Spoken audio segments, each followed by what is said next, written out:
마침내 전주성을 점령하다.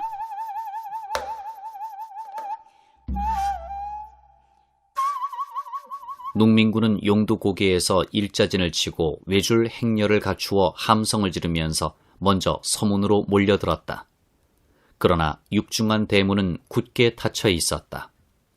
서문 언저리는 아비규환이었다. 감사 김문현은 전주를 물러가면서 서문에 붙어있는 민가에 불을 지르게 했다. 민가 수천 채가 불에 탔다. 농민군이 비어있는 민가의 지붕에 올라 성문을 넘어오는 것을 막으려 한 짓이었다. 이날은 서문 장날이어서 날이 밝아오자 그래도 장군들이 하나씩 꼬여들었다. 점심때가 되자 서문이 저절로 열렸다.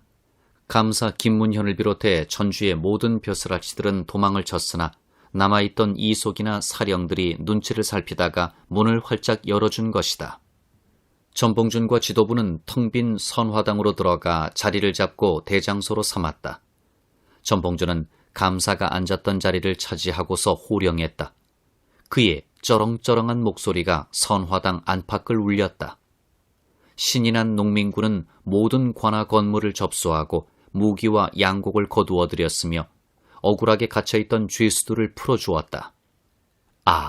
원평에서 수만 군중이 모여 기세를 올린 때로 따지면 1년 조금 넘게 고부를 휘젓고 다닌 시기로 따지면 4개월이 조금 못되게, 무장의 전면적 봉기로 따지면 한 달이 조금 넘게, 조선의 나라 살림을 거의 반절이나 부담하는 호남의 제1성을 무혈 점령한 것이다. 그들로서는 어찌 감격스럽지 않으리. 초여름의 햇볕이 따뜻하게 내리쬐는 4월 27일이었다. 동요하는 농민군.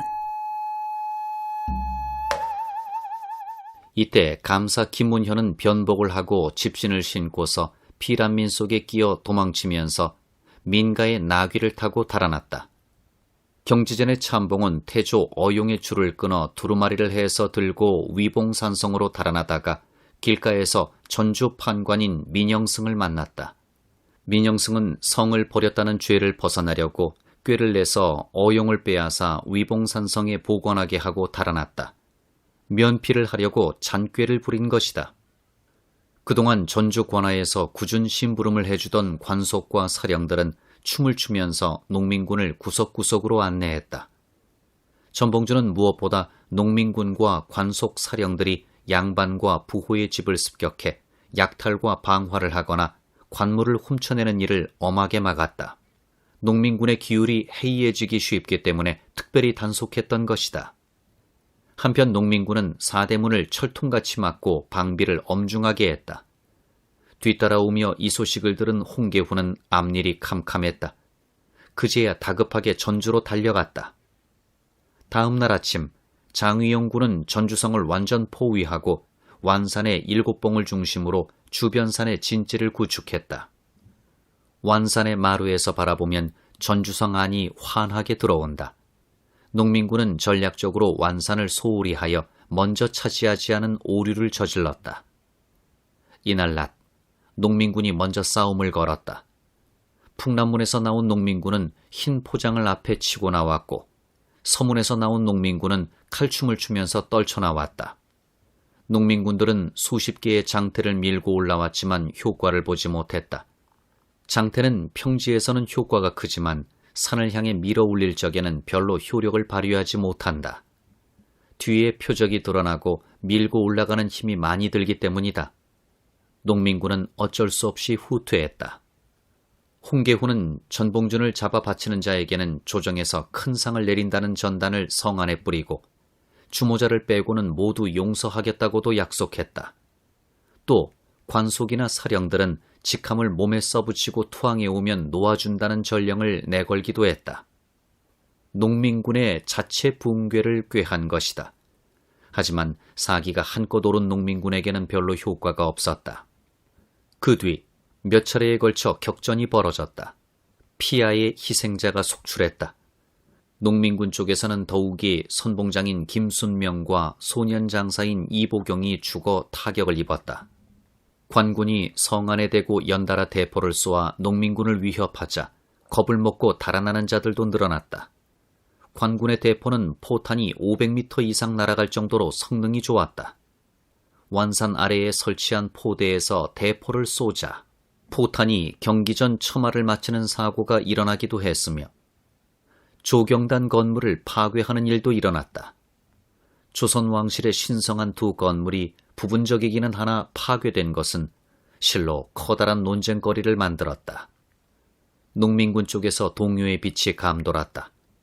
연달아 터지는 대포의 굉음도 위협적이었지만 요란하게 상금을 적은 전단과 하급 졸개들은 용서해주겠다는 전단들이 성 안에 투입되어 농민군의 마음을 흔들어 놓았다.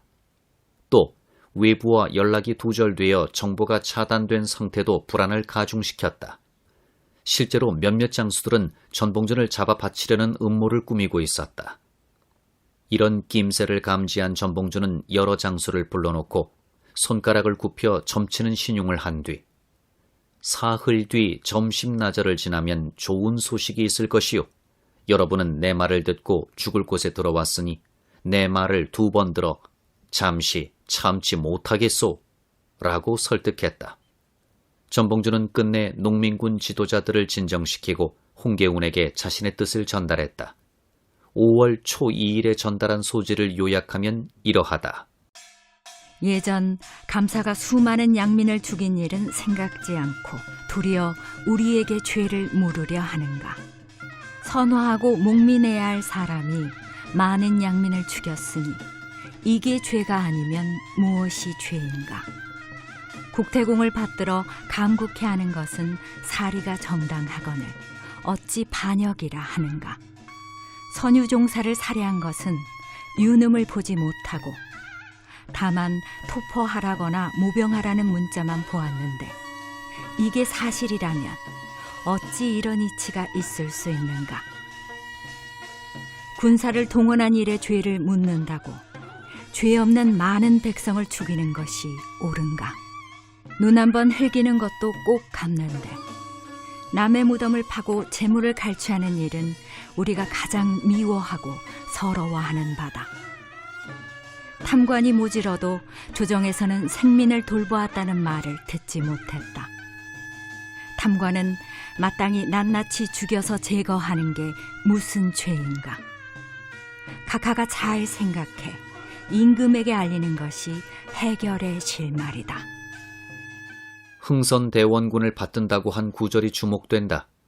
또 여러 패단들 속에서 유난스레 늑장의 일을 거론한 것도 단순치 않다.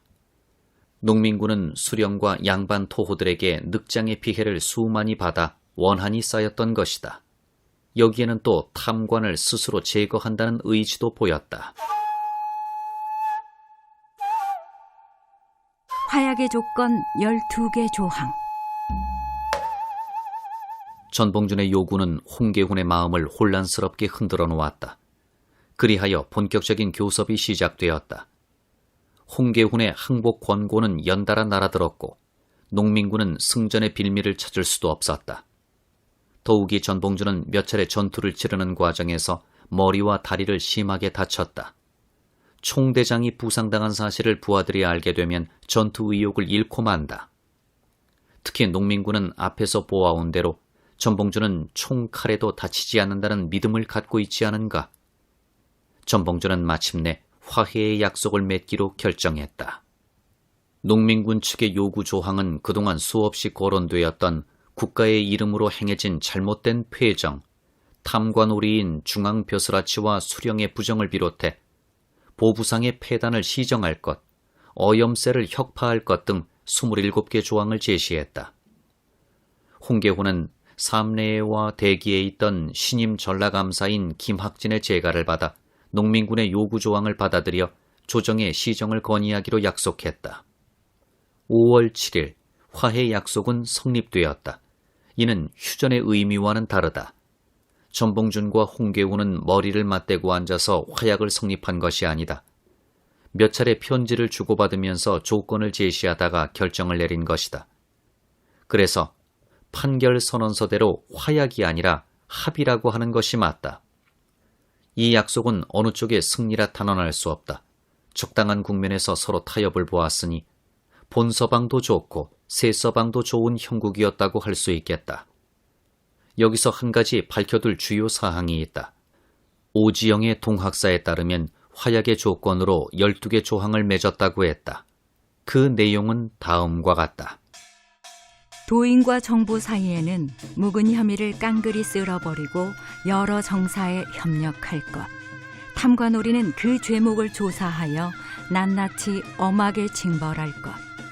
횡포한 부호의 무리는 엄하게 징벌할 것. 불량한 유림과 양반 무리는 엄하게 징벌할 것. 노비 문서는 불태워 없애버릴 것.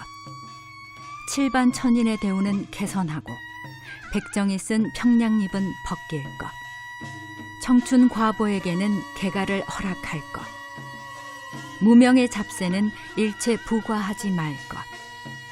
관리 채용은 지벌을 타파하고 인재를 등용할 것. 외와 간통하는 자는 엄하게 징벌할 것. 공사의 채무를 가리지 말고 기왕의 것은 소멸시킬 것. 토지는 고르게 나누어 짓게 할 것. 여기에는 첫째, 탐관오리, 횡포한 부호, 불량한 유림과 양반을 징벌할 것. 둘째, 노비와 칠반 천인과 백정의 신분차별을 없애거나 개선할 것.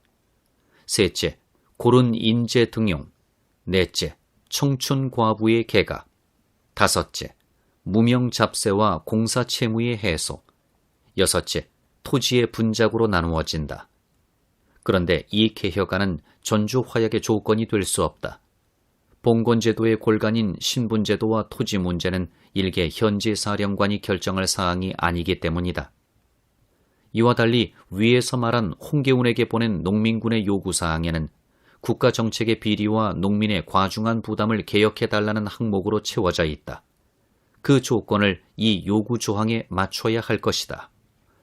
한편 오지영은 동학사에 촉을 보내서 정부 측은 의군 측에 향해 여러 가지 폐정 개혁안을 제출해 이를 앞으로 실시하겠다는 서약을 정하고 양방에서 퇴병했다고 적었다. 정부 측에서 먼저 개혁안을 마련했다는 뜻이다. 또 12개조를 적고 화약 조건이라 하지 않고 집강소의 정강이라 했다. 다시 말해 집강소에서 농민군이 개혁하려는 기본 항목이라는 뜻이다.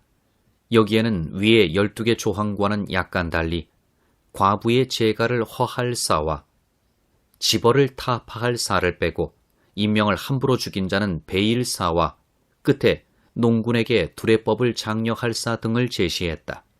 하지만 토지 분장 문제는 포함되어 있었다. 오지영의 두 기록은 아주 혼란을 주기도 하고 과장되기도 하며 정확하지 못하기도 한다. 한편 홍계훈이 보고한 문서에는 이 화약 조건이 전혀 보이지 않는다. 새로 부임한 김학진과 관민상화를 말할 때도 이런 내용은 들어있지 않다. 그러니 농민군 스스로 집강소를 통해 풀어간 폐정개혁의 요약이라고 보는 게 사리에 맞을 것이다. 화약의 내용은 일단 접어두고 전봉준이 점괘를 뽑은 지 정확하게 사흘 뒤 화해 약속이 맺어졌다. 그러자 여러 장수들이 전봉준을 상좌에 모시고는 술을 올리고 절을 하면서 접장은 정말 하늘이 낸 분이십니다 라고 했다.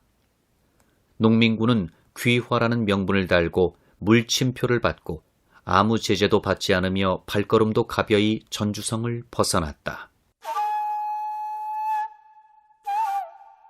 화약의 이유.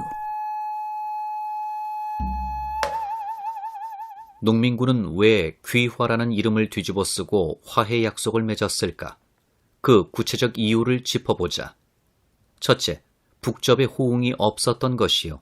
둘째, 외국 군대의 개입이 두려웠으며, 셋째, 농민군의 내부 동요가 있었고, 넷째, 양곡과 생필품의 결핍이 있었던 탓이다. 실제로 북접은 남접의 행동이 과격하다고 비난했으며, 북접의 지시를 받는 호남의 동학 세력은 자기들의 고장에서 귀출을 엿보고 있었다. 게다가 청나라와 일본이 개입하려는 움직임이 있었고 원세계가 보낸 청군은 전주에 와서 농민군의 동정을 살피고 있었다. 전봉준 등 농민군 지도부들은 이런 사실을 어느 정도 알고 있었다. 한편 농민군은 농군이어서 농사철을 맞아 들떠 있었다. 논에 물을 대야 하는데, 벽실을 뿌려야 하는데, 모내기 날이 다가오는데 따위를 생각하면서 고향으로 돌아가야 한다는 농심이 일어나고 있었다. 게다가 전주성이 완전히 포위되어 시장도 열리지 않고 물품의 조달이 단절되었다. 전주성 안의 민가는 거의 텅텅 비어 있었다. 당장 밥을 굶어야 할 처지에 놓여 있었다. 작은 사례 하나를 들어보자. 농민군은 당시 밥을 먹을 때 일품과 물품을 절약하려고 비빔밥을 만들어 돌렸다. 여러 채소를 밥과 버무려 만든 간이 음식이었다. 계란이나 참기름을 섞으면 제격이겠으나 당신은 그러지를 못했다. 저 유명한 전주 비빔밥은 이 시기에 유래되어 널리 퍼졌다고 한다. 그러면 관군 측은 왜 화전 약속을 급하게 맺으려 했던가? 첫째, 조정에서 청나라의 원병을 요청하자 일본군도 텐진 조약을 구실로 서울로 들어왔으며, 둘째, 일본군이 횡행하는 서울과 인천에는 수비병이 거의 없어 수도 방위가 위태했고, 셋째, 홍계훈이 지휘하는 관군의 사기가 거의 땅에 떨어진 상태였으며, 넷째, 농민군의 지원군이 언제 배후를 공격해 올지 모르는 위급한 상황이었다. 한편으로는 홍계훈 개인의 공명심이 작용한 것으로도 보인다. 홍계훈은 적당하게 화전을 맺어 농민군의 전주성을 내준 책임에서 벗어나 자신이 승리의 장수임을 과시하고 싶었을 것이다. 그는 중앙에 전말을 보고하면서 자신의 실패를 조금 더 언급하지 않고 전과를 과장하기도 하고 농민군을 귀화시켰다고 전공을 과시했던 것이다. 그러면서도 동에서 쫓으면 서로 가고 서에서 쫓으면 동으로 가서 깡그리 없앨 길이 만무하다고 말하면서 청나라의 후원병을 청해야 한다고도 했다. 홍계훈은 농민군이 전주에서 썰물 빠지듯 물러나자 엉뚱하게도 비적을 소탕한다고 외치면서 호기를 부렸다. 뒷북을 치는 꼴이었다. 텅 빈 전주성에 들어가면서는 굳이 사다리 수백 개를 만들어 성벽을 타고 넘어갔다. 관군들은 성벽을 넘어가서는 마치 농민군을 소탕한 듯이 위장하면서 승리의 잔치를 벌였다. 곧이어 홍계훈은 일부 병력만 남겨두고 서울로 황급하게 올라갔으며, 김학진은 삼리에서 전주로 나와 선화당에서 진무를 보았다. 농민군 지도자들은 각기 지방에 흩어져 집강소 조직을 정비했다. 이제 새 국면은 서울과 인천 그리고 전주를 중심으로 새롭게 전개되고 있었다.